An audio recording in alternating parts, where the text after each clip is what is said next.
Mukhang kailangan na i-unload ng National Food Authority ang mga bigas nito sa mga bodega. Ayan, ano kayang kalagayan ng mga bigas na yan? At siyempre para daw makabili ng karagdagang bigas pa at mapatatag ang supply. Malaki-laki pong volume ito, 1.2 million pesos tuloy. 1.2 million na sako ng bigas daw po ito. At alamin po natin kay Administrator Larry Lacson ng National Food Authority. Administrator, magandang umaga po. Hello. Hi, good morning Melo. Magandang umaga po sa mga taga-subaybay natin. Good morning. Opo. Ito ba mabilisan na po ito? Kailangan na po na ma-unload po. May binabanggit na po kasi na yan na po yung utos ni Presidente sa NFA, Administrator. Tama po yan. Kasi nga tinitignan natin ang ating mga stocks at yung volume ng paglabas.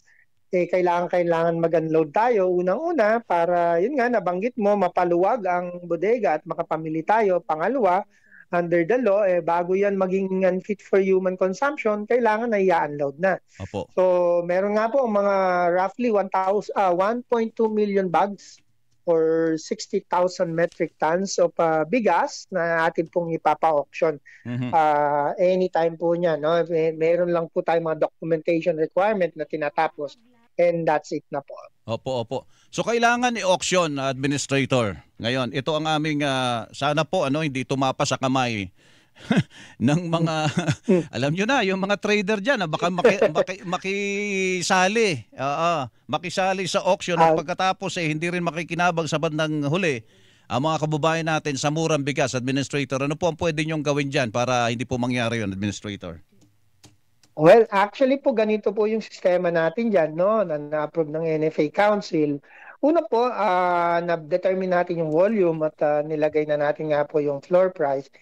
Bago po yung actual auction process, i-offer po muna natin yan sa ating mga government agencies, no, sa DSWD, Office of Civil Defense, at saka iba pa po, BJMP, at ibang mga LGU din po, no, kung merong may interesado. Apo. Kapag po hindi sila sumagot in 5 days at hindi sila interesado, doon po gugulong yung sa auction po natin. Ito naman po sa auction para man po maunawaan po natin lahat. Ito po talaga ay open sa lahat ng private entities. Auction na nga po ito. Kumbaga, talagang kahit sino pwede na po.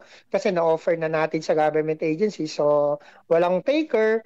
Talaga pong ito'y para na sa lahat. Kung sino man po yung makaka-comply sa mga documentary requirements natin, pwede po sila mag-participate. Opo. Baka yun ang nga inaalala ko po nakuha.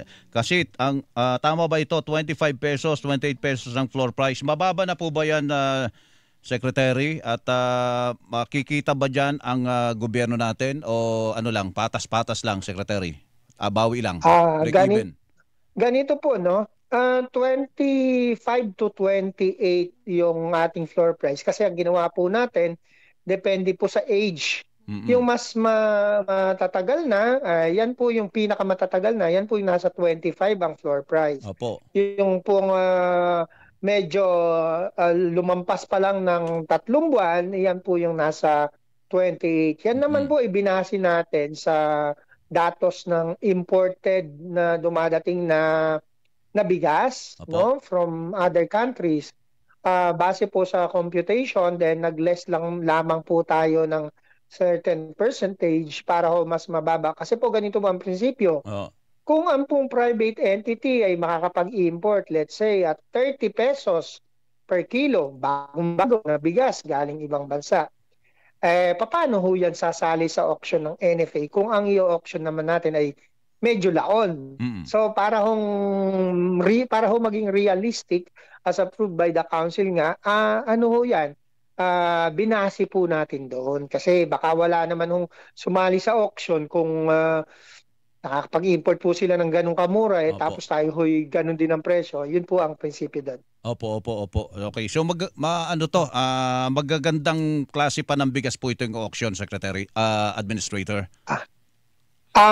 Hindi po natin sasabihin na magaganda in the sense na kamukha po ng alam nating nasa commercial, no? Mhm. Ito po yung mga aging na. Mhm. Definitely medyo mas ano na ho ito dahil laon na ho Laon. ito. Oo. Pero these are all fit for human consumption. Oho, Apo. oho. Okay, okay. Ah, So 5 days muna, doon muna sa mga nasa tanggapan po ng gobyerno natin, administrator, bago po ilabas ito sa lahat, ano? I-open sa lahat yung auction. Tama po yun. Susulatan po. In fact, nasulatan na po namin yung iba. Susulatan lang po namin uli ngayon. Bibigyan ng 5 days kung meron silang gusto. Then, after nun, gugulong na po Opo. ang proseso. Pero bago pa po namin i-offer finally sa mga government agencies, meron lamang po kaming hinihingi pang final approval from the NFA Council para ho hindi tayo maano uli nung kamukha po nung dati nung mga na suspend Mm. kailangan po nating hingin yung council approval baka may madali. Oo. Yun lamang po ang Opo. hintay natin. At pag yan po inailabas, na isubasta na po yan, makakapamili na uli ng mas bago na bigas ang NFA administrator. Yun po ang tama at napakaganda po nun na kapag ito po yung nakalabas, tatakpan po namin ang bagong ani ngayon Opo, dahil mula sa ating magsasaka. kung hindi po, dahil laon na ito, baka ang kasunod niyan mabulok na yung bigas, administrator.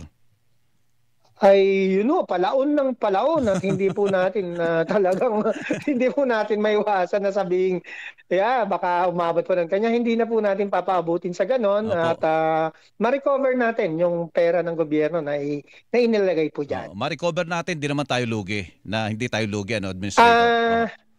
O lugi? Alam mo, sa totoo lang, Melo, lugi tayo. Lugi. Lugi na rin tayo. Kasi lumaon na eh. Lumaon Oo na eh. nga po eh. Magkano na po sa tansya nyo po ang malulugi sa atin dyan, administrator, kung sakali po?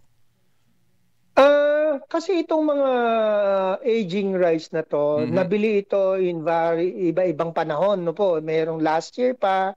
In fact, meron pa ritong mga nabili ng 2023. So iba-iba po yung presyo ng palay noon. At that time yung